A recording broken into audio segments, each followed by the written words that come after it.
Want to play you some videotape just in. This is the photo op, as they call it, of the senator-elect from Massachusetts, Scott Brown, meeting with the Majority Leader Harry Reid. Let's take a listen. 4 minutes, Syracuse opening question. Bob's horses, loves animals. My wife is, we were married 23 years. We're going to start a school in Nevada. Great, any schools are tough and fun. Okay. Thank you, everybody, for being here. Scott and I talked yesterday. I invited him to come and visit with me. He was going to be down here.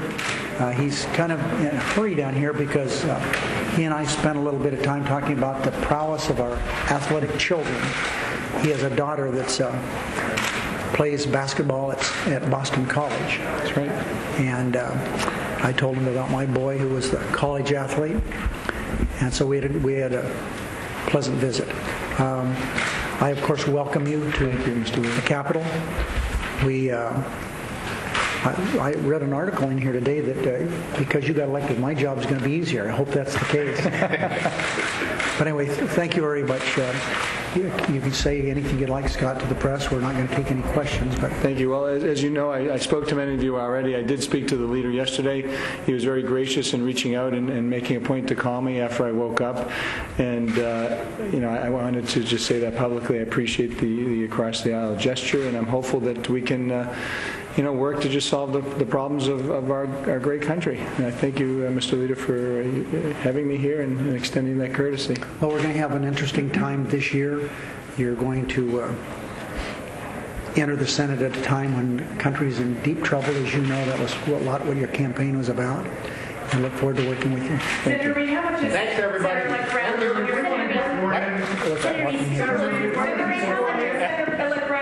Scott Brown with Harry Reid there, the senator-elect, arriving on Capitol Hill after truly rocking the political landscape and significantly changing the chances of health care reform passing. So what are the expectations for Scott Brown? What kind of pressure is he feeling being this brightest new star in the Capitol as he walks in this morning? Ron Bonjean is the former communications director for the Speaker of the House and Senate Majority Leader when they were Republicans, Lawton Hastert. Ron, good to see you. Let's talk about this first step as we've watched it unfold today, which is pretty extraordinary to watch it with all the cameras and microphones there. We heard a lot of Scott Brown saying, I'm reaching out, working together. Is he setting the right tone? Absolutely. This is exactly what Scott Brown needs to do. He's under the microscope. He's going to be under it for quite some time, and he needs to look like a problem solver and not necessarily a partisan.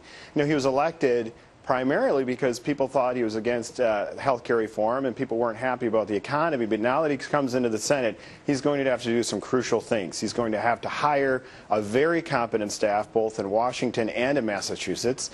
The first bill that he introduced will be really scrutinized, so he's going to have to think about what kind of a bill he wants to do. And his first speech on the Senate floor will be watched very closely. I would urge a bipartisan tone in this case because the Democrats are not too happy that he won. They're going to be watching this very closely. They're going to, find when he makes a misstep and try to exploit that, quite frankly. Now, right now he's in a honeymoon, but it's not going to last very long. Yeah, you can see the honeymoon as we watch these pictures. This was as he first stepped into the Capitol this morning. I mean, everybody wanted to shake his hand, take his picture.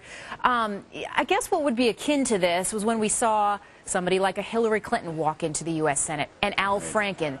Big names, they kind of instantly had that star power as they walked in. Hillary Clinton, interestingly, she got a lot of kudos for as soon as she walked in, man, she put her nose to the grindstone. She got down to business.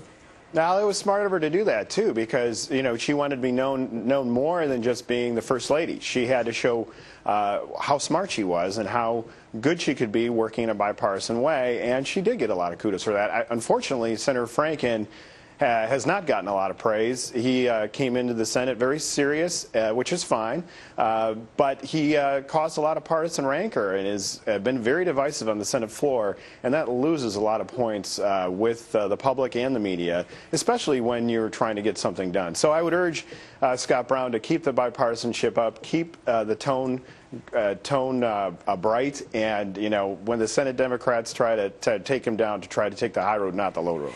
Interesting to ask too, Ron, what are the pitfalls? This I can only imagine be a very heady experience. This guy talked yesterday about how he had been a selectman not that long ago. He was a state senator. He said, I'm a regular guy, and he walks in and he's with the likes of, the Senate's brightest stars, John Kerry, we're seeing here, and he's got all that media attention. I guess what can happen and what should he watch out for? Yeah, it's funny, saying I like to say is the knives are always clean in the Senate. You have a lot of smiles, but underneath the surface, there's a lot of chess being played. What Scott Brown needs to do is to make sure he's more than just the anti-healthcare reform person, because he'll probably end up casting a vote against the bill. And he needs to show the people of Massachusetts that he's more than that he can strike a bipartisan tone, that, look, here's the first bill that I just introduced, and it's going, with the Democrat, and it's going to show, it's going to help people in Massachusetts. He's got to talk about solutions as well as solving problems, and not get into the whole partisan rancor. Ron Bonjean, good thoughts. Good to see you. And as one columnist said today, Charlie Hurt in the New York Post, said the Republicans really have to do that too, that they need to offer specifics instead of being on defense, particularly with health care and other issues. They now need to go on offense. We'll see what happens. It's a lot of talk of bipartisanship today. A little bit of kumbaya on the Hill. It's going to be fun to watch, isn't it? We'll see. Guess what? The beer business has gone flat. At least it has fallen on some hard times. 2009 saw the steepest sales drop since the 1950s. And for the world's mega brewers, the timing couldn't be worse. They need big profits right now to pay for these recent mergers. Some have been trying to make up the difference at the checkout counters. Jenna Lee is watching it all from the Fox Business Network. Don't blame John for the drop, right? I thought maybe this is a question we should pose back to you. Have you seen prices go up? Yeah.